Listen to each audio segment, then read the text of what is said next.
Shot clock down to 5 again. Doncic, long three-pointer. Bang!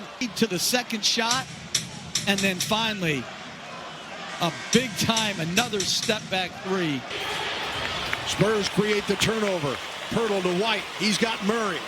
Oh, mama! Timberwolves have hit 11 threes as Noel comes up with the block on Town. Tonight, first by Gibson in the first half, and now Nerlens Noel. Yeah, come over there. Edwards finds Beasley for three, and the lead, and the Wolves are... And then Anthony Edwards does not force up a bad shot, Dave. That's the most important thing. This moment today is probably my favorite moment I've had so far in the NBA. You know, you can never have a feeling like this. You know, no matter what you do, you win a game with a buzzer beater, you score 50, you score 40, like, does not freaking matter. You know, like this moment, just seeing the guys that I, grew up with, and we slept in the same bed, and we were looking at the ceiling and imagining if we ever gonna play in the NBA, if we ever gonna make it, and just being on the same court while our mom is having her phone and videotaping the whole thing. I think it's priceless, and nobody can take this away from us. And I think this is the best moment I've ever had in the NBA.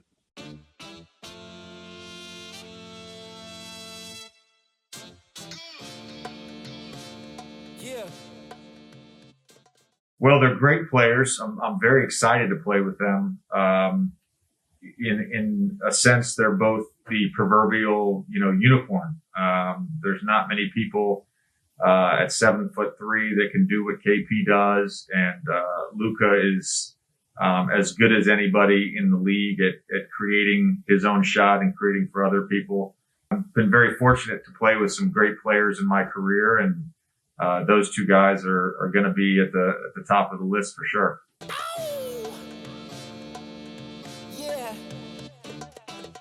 I think too small, I got big dreams. You just starting, I'm way ahead at the end scenes. Started reading and dodging all of the quick schemes. Money like your Spotify, boy, I got 10 streams.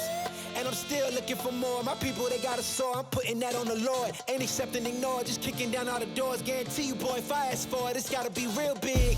I gotta make it just for my kids, and for their kids, it's kids. That's wealth, years and years. Promise my brother, soon as he out and finished his bid, we finna do it bigger than anybody ever did. The odds is real big, jobs that's real big. Satan trying a little, my God is real big. Stayed up on the grind on the cars is real big. I gotta do it big, the only way that I can live.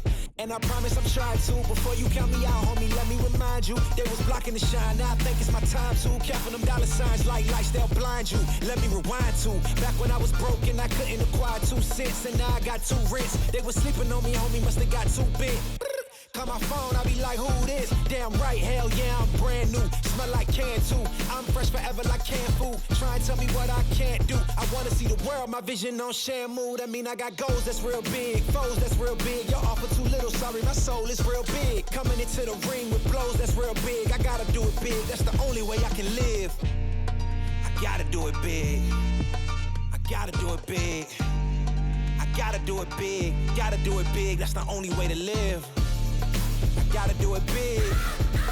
I gotta do it big. I gotta do it big. Gotta do it big. That's the only way to live. Come on. Yeah, come on.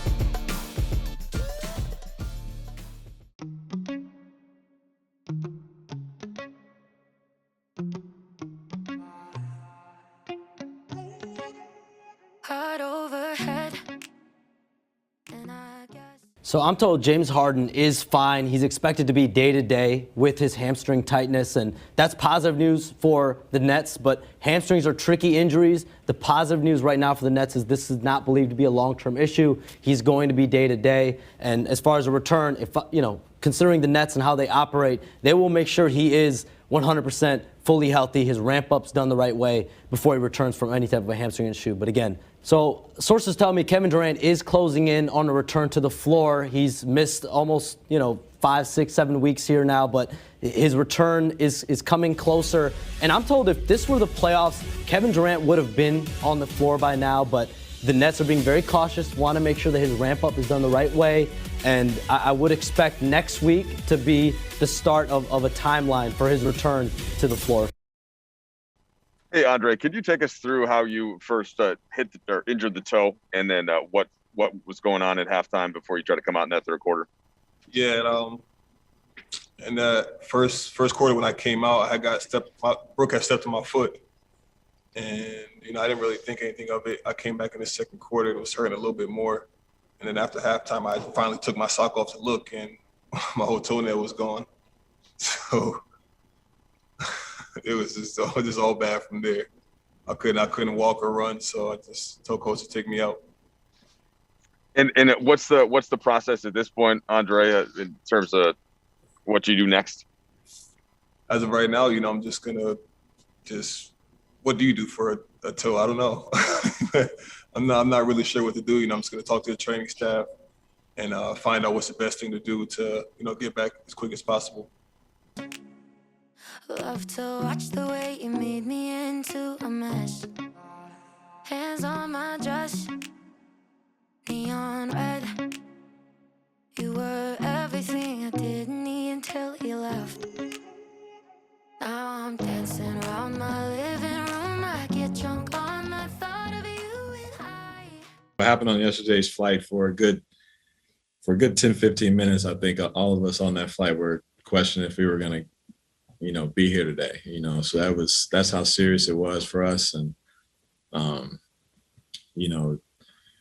can't speak for everybody, but I know that, guys were trying to text family and, just in case, it was that kind of situation. And we're just thrilled and thankful for the pilots and the staff and what they were able to do to get us back home safely. And all of a sudden it felt like there was an explosion, like literally that's what it sounded like for most people on the plane, like we hit something big, and the plane immediately started to bounce and then just started tilting to the left. And people in the back of the plane said they saw flames, and people in the front obviously didn't know what was going on. And like immediately, altitude started to drop a little bit, and we started like looking down and like wondering what just happened, and nobody knows. Everybody's just quiet. We're just in shock. And it took, the pilots, probably 5 to 10 minutes, probably about 10 minutes to go through everything and go through their checks and kind of get back to us and let us know what was going on, because it was obvious that